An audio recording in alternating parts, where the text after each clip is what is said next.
So you're born in North County, San Diego. You went to school for accounting and business up in Santa Cruz. You obviously like the water, family guy.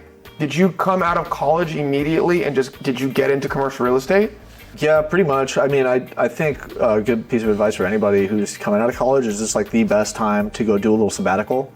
And I went to Thailand with my now wife for 45 days and we explored all around. You just don't get that many opportunities in life to take 45 days or 2 months to just go explore. Usually, you're restricted on, like, if it's a W-2, you only get like 2 weeks or whatever. But that's a good little time where you have that opportunity to seize it, because you don't get that opportunity very often. So I did that, came back, felt super nice. I was like, cool, I got all that out of my system. I'm ready to just hit the, pound the pavement, figure something out. My dad had just worked with a broker to purchase an apartment building in North County. And he was like, hey, you want to try real estate? What did your father do? He's full French. I'm French American, so I'm half and half. He immigrated here right around when I was born, early 90s, and then learned from my grandpa how to manage property.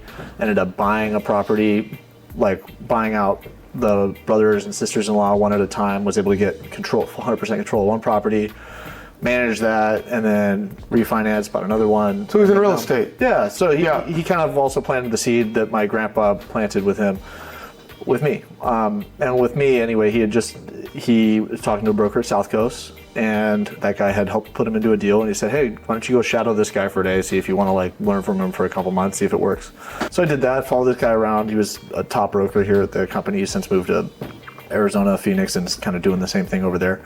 But anyway, I liked what I saw. I was like, hey, let me just give this a go. I'm gonna try it. And I saw these spreadsheets and I was like, dude, this is gibberish. I don't know, like, do I really want to stare at these like numbers all day? Like, what am I getting out of this? But hey, whatever, I'm just gonna try it and see how I do after like 2 months, see if this interests me. Now, sure enough, after 2 months, I started understanding the spreadsheets, started seeing the most exciting thing that I think about real estate, and that's that this not only offers a great way to make money, make a good amount of money, especially relative to the amount of effort you put in, but also it provides this runway and this clear pathway to financial freedom where one day you don't have to work. You can just own your real estate that you've accumulated over a decade. You're not gonna be rich quick, you're gonna get rich for sure.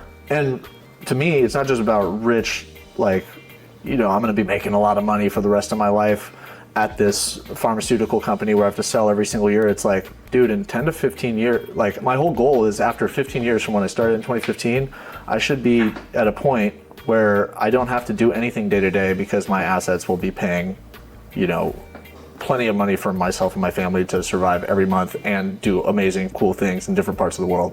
Do you have a number in your head, monthly? I do. What is it? I always say 100,000. I want to get to 100,000 a month. 1.2 million a year passively. So here's the goal. 1.2 million a year. That's $100,000 a month. That is $20 million at a 6% cash on cash return. So I just need to have $20 million worth of net worth within the next 5 years to hit that number. Let's be honest. If I hit even half that number, I'm going to be like in a great position where I probably would still do whatever I want to do for the rest of my life. I mean, 50,000 a month is not a bad spot to be in. I would agree. Sitting over here on Mountain living. We need to double this. Let's get back on the phone. That's only like one private jet ride per month. No, I really don't need more than 20, 30,000 a month. But I also want to give back in many ways, and I think that having that extra buffer would allow me to like give in so many ways. Agreed. I grew up with a sister that had special needs, cerebral palsy, and that was due to being born 2 months early. And not only was there that, there was also minor developmental disabilities, and we were really involved in the special needs community. And I see one of my big dreams is to give back by creating special needs housing, because there's a huge undersupply that it almost doesn't exist. And there's a lot of families who really, their kids are 18, 20, 24, and the kids are just kind of, at that point, they're out of the system, but they don't really fit in anymore. So they're just going to stay at home and watch TV all day. And the family wants their kid to be happy doing something, socializing, but like there's not really any facilitations for that in the system. But to create housing for them would be awesome, because it puts the special needs kids with other kids who are also in that same realm, and they would be at the same operational level and get along well for that reason, not feel like the outcast all the time. Family gets their freedom because they're no longer housing, they get to now live their life. They don't have to worry about their kid anymore. And that's what evolution, as you grow, you want to have your kids and then get your life back and then retire in the sunset in Fiji. So it fills a huge need in society. And actually that's one of the things I'm considering with one of my latest projects in San Diego State is, we add a lot of bedrooms. We do sometimes 13 bedrooms on a property. But I think that's a perfect scenario for special needs. And also we have the San Diego State infrastructure really close by, so we can probably integrate them into some programs on campus and using the fields and things like that to keep them active and create a really cool environment and probably a business model that we can replicate and make a lot of money from. Love that, bro. It's awesome. Sounds like you have a mission. I do, yeah.